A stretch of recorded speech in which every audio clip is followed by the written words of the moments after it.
بسم اللہ الرحمن الرحیم۔ مفتی عمران صاحب، یہ 1998 کی بات ہے جب باقاعدہ مشورے سے یہ بات طے ہوئی تھی کہ فضائل اعمال پر کام کیا جائے، اور کراچی میں اس زمانے میں ہمارے بڑے مفتی زین العابدین صاحب رحمہ اللہ، بھائی یامین صاحب مدذ اللہ علی، اور مولانا عبدالہادی صاحب رحمہ اللہ، ان حضرات نے باقاعدہ ایک کمرے میں ہمیں بلایا اور ہمارے ذمے یہ کام لگایا کہ آپ فضائل اعمال کی تخریج اور تحقیق کا کام کریں۔ اور پھر تقریباً 1 سال تک ہم یہ کام کرتے رہے، اور تقریباً فضائل اعمال کا کام ہم کر چکے تھے۔ ایک نظر ثانی کا کام رہ گیا تھا، وہاں سے مولانا مفتی عبداللہ کلام صاحب، مولانا بلال صاحب اور مولانا عمر فاروق صاحب کی سرکردگی میں ایک جماعت بنی، جنہوں نے باقاعدہ منتخب احادیث کے اس کام پر کام شروع کیا۔ موجودہ جو منتخب احادیث کی کتاب موجود ہے، اس کتاب میں مولانا یوسف صاحب رحمہ اللہ کی جو اپنی جمع کردہ روایات ہے وہ بمشکل 10% بھی نہیں ہوں گی۔ یہ سب اسی جماعت نے جمع کیے ہیں جس جماعت کا میں بھی حصہ رہا ہوں، اور یہ تینوں ساتھی بنیادی تھے، اور 1 سال کے لیے انہوں نے باقاعدہ تبلیغی اپنے مشاغل سے چھٹی تک لے لی تھی اور یہ بیٹھے رہے، اور بہت سارے علماء کراچی کے ان کے ساتھ لگے رہے، راتیں بھی ہم نے گزاری مدرسے میں، اور یہ کام ہوتا رہا۔ لہٰذا کچھ اگر کمزور روایتیں رہ بھی گئی ہے تو وہ کتابوں پر اعتماد کر کے لی گئی ہے۔ ترجمے کا کام بھائی یامین صاحب اور ان کے ساتھ ایک جماعت تھی جنہوں نے باقاعدہ ترجمہ کیا، اور مولانا صاحب صرف 1 ہفتے کے لیے آئے تھے، جب کتاب باقاعدہ تیار ہو کے احادیث کے اعتبار سے بھی ترجمے کے اعتبار سے بھی بالکل مکمل تیار ہوئی تھی، اور مولانا صاحب نے آ کے ایک نظر اس کتاب کو دیکھا ہے۔ نہ اس کے حدیث کی جمع کرنے میں مولانا صاحب کا کوئی ہاتھ ہے، نہ اس کے ترجمے میں ان کا کوئی ہاتھ ہے، صرف ایک سرسری نظر انہوں نے ڈالی ہے۔ وہ بندس عائشہ کا جو کتب خانہ تھا وہاں ہوتے تھے، اور بھائی فہیم صاحب دہلی والے ان کی خدمت میں ہوتے تھے، اور بھائی سکندر صاحب ہمارے کراچی والے ان کے لیے کھانے پینے کا انتظام کرتے تھے، اور یہ ساری جماعت ہماری ان کے ساتھ ہوتی تھی۔ چونکہ میں ترجمے کے کام سے میرا کوئی تعلق نہیں تھا، لہٰذا ان کو جب خبر ہوئی تو وہ وہاں سے رائے سے تشریف بھی لائے تھے ملنے کے لیے، اور غالباً مجھے یاد نہیں ہے بات پکی، کیونکہ یہ 98-99 کی بات ہے کہ یہ 99-2000 کی بات ہے کہ مولانا کا پھر بیان ہوا تھا مدنی مسجد میں کہ نہیں، 12 مولانا 1 ہفتے کے بعد چلے گئے۔ تو یہ کتاب مولانا کی تو ہے نہیں، اور یہ کتاب مولانا یوسف صاحب کی بھی نہیں ہے۔ ہاں، یہ کہہ سکتے ہیں کہ اس کا جو خاکہ ہے، اس کا جو آئیڈیا ہے، وہ مولانا یوسف صاحب کے اس آئیڈیا سے لیا گیا تھا۔ مولانا صاحب کا نام تو صرف اس پر تیمناً ڈالا گیا تھا کہ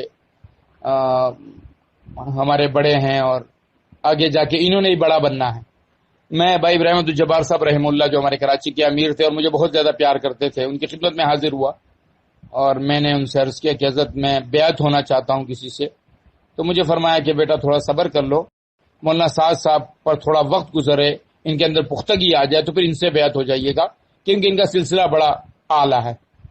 تو یہ اعلیٰ سلسلہ تھا، سب کی امیدیں ان سے تھی، سب ان سے اس بات پر امید لگائے بیٹھے تھے کہ یہ تبلیغ کا وہ کام جو حضرت جی رحم اللہ کے بعد تھوڑا سا، اور حضرت بھائی عبدالوہاب صاحب کی عمر کے ہونے کی وجہ سے تھوڑا سا ایک کمزوری کی طرف نہ جائے، تو سب کو امیدیں تھی، لیکن حضرت نے ساری امیدوں پر پانی پھیر دیا۔ اور اس پر مستزاد یہ ہے کہ اب ایسی چیزوں کو اپنی طرف متوجہ کرنا، میں تو سمجھتا ہوں کہ اللہ رب العزت کی طرف سے فیصلہ ہوا۔ پھر 2000 کا اجتماع جو کراچی کا بینس کالونی میں ہوا تھا، اس میں اس کتاب پر پہلی مرتبہ اختلاف ہوا۔ پھر 1-2 سال تک یہ ہمارے رائے کے کتب خانہ فیضی سے یہ کتاب چھپتی بھی رہی ہے، اس کے بعد اس کا چھپنا بند ہو گیا۔ تو یہ کتاب مولانا صاحب کی کتاب ہے ہی نہیں، یہ نہ اس کا ترجمہ مولانا نے کیا ہے، نہ اس کی احادیث مولانا نے نکالی ہے، اور نہ اس کا آئیڈیا مولانا کو تھا. مولانا تو صرف آئے تھے ایک برکت کے لیے، سرسری نظر ڈالنے کے لیے. لہذا اس کتاب کو پڑھنے والا اور اس کتاب کی مخالفت کرنے والے وہ دونوں ناسمجھی میں کر رہے ہیں. جو مخالفت کرے وہ سمجھ رہے کہ مولانا سعد صاحب کی کتاب ہے. جی نہیں، یہ مولانا سعد صاحب کی کتاب نہیں ہے. یہ احادیث صحیحہ سے اور ایسی روایتیں جو کم از کم حسن درجے کی ہو. کوشش یہ تھی کہ حسن درجے کی روایتیں ہوں. کچھ ایک آدھ روایتیں وہ ابن خزیمہ پر، بزار پر اور حاکم پر اعتماد کر کے لی گئی ہے، کمزور ہو سکتی ہے. اور جو اس کو پھیلا رہے ہیں وہ سمجھ رہے ہیں مولانا سعد صاحب کی کتاب پھیلائی جا رہی ہے. نہیں، نہ مولانا سعد صاحب کی کتاب ہے، نہ مولانا سعد صاحب کی اس قصے کو تعلق ہے. صرف بڑوں کی اولاد ہونے کی وجہ سے اس کتاب پر ان کا نام لکھا گیا ہے، اور اس بات کے گواہ آج بھی کراچی میں زندہ ہیں، موجود ہیں. شاید ایک آدھ بات جو خلاف واقع، کیونکہ 20 سال سے زیادہ کا عرصہ تقریباً گزرنے والا ہے، تو ہو جائے، لیکن یہ بات یہی ہے. بسم اللہ الرحمن الرحیم. مولی عمران صاحب، گزشتہ کچھ مہینے پہلے میں نے آپ کو ایک میسج کیا تھا منتخب احادیث کے متعلق، اور اس میں جو گزشتہ 20 سال پہلے ایک کام جو ہوا تھا، اور چونکہ میں اس وقت ابھی نیا سال لگا کے 1 سال ریڈی ہوا تھا، آیا تھا، اور مدرسہ عائشہ میں